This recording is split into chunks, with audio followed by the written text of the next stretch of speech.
shut it like that, and this doesn't look a world away from her bigger Model S sister.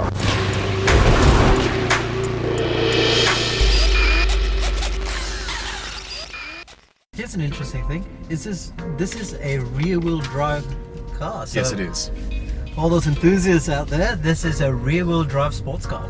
And because the batteries are so low, the center of gravity is low, and also the electric motors on all of the Teslas are very low, and it keeps all of the weight right down, and so the handling is just brilliant. So here's a couple of interesting numbers on the car. Warranty, how many years? 4 years. 4 years. 80,000. You can ask me quiz questions. Yep. Okay. NDC range for the standard model. What's the range of this car? I can only tell you what it was when I picked up. It was like 380 or something. 460. 460, yeah. Because it wasn't quite full. Top speed? A lot. I'm guessing it's limited to what? 250? 225. Ah! Close. Battery warranty? 8 years. Or? 160,000 kilometers. Ding, ding, ding. Boot capacity? Ooh, I haven't actually checked the boot capacity on this. 542 litres. For without the bottom bit? No, with the bottom bit. Or with the bottom bit. Now, one of the most important things is ANCAP Euro safety rating for the Model 3. 5-star, and it scored the highest on everything apparently that there's ever been scored. Okay, suspension. What type of suspension do you think this thing has? It's multi-link. It's multi-link at the back. I can't remember what it is at the front. Double wishbone virtual steer axis. Right. I don't know what that virtual steer axis is, but it's forcing me to believe it. Now, over those really horrible roads that we were on yesterday, I thought the suspension was actually not too bad. Noise. Now that's always it's interesting. So we're taking off now, right? And you can just hear a little tiny bit of external noise, be it, the whine from the engine, very faint. But outside noise, like there's a car next to you, you can't hear a thing. All right, performance. So like we're now doing, say, 70, and now we're 80. Ow. 70, 80, Help. 70, 80. Please stop. I thought I'd do it again. Are you feeling sick? I have a sore neck. Oh shit, you do too. Sorry about that.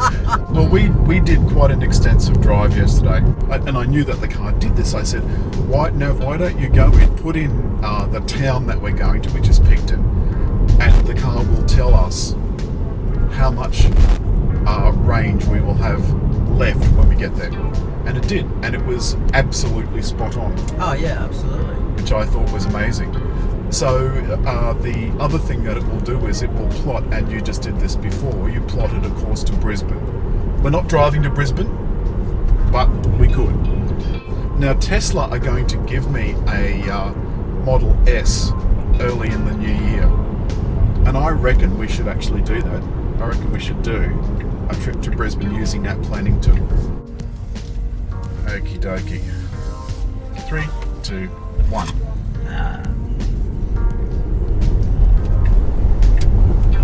And there we are at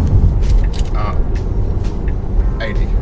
So I'm going to press down once, and now the smart cruise control is active, and it's set itself to 70 because that's what the speed limit is. Oh, so that's really smart. Yeah, and it's allowing me to take my feet off the pedals, another Tesla up front, and the car's happily zooming along, doing its own thing. However, what I can also do is go, and now autopilot is engaged.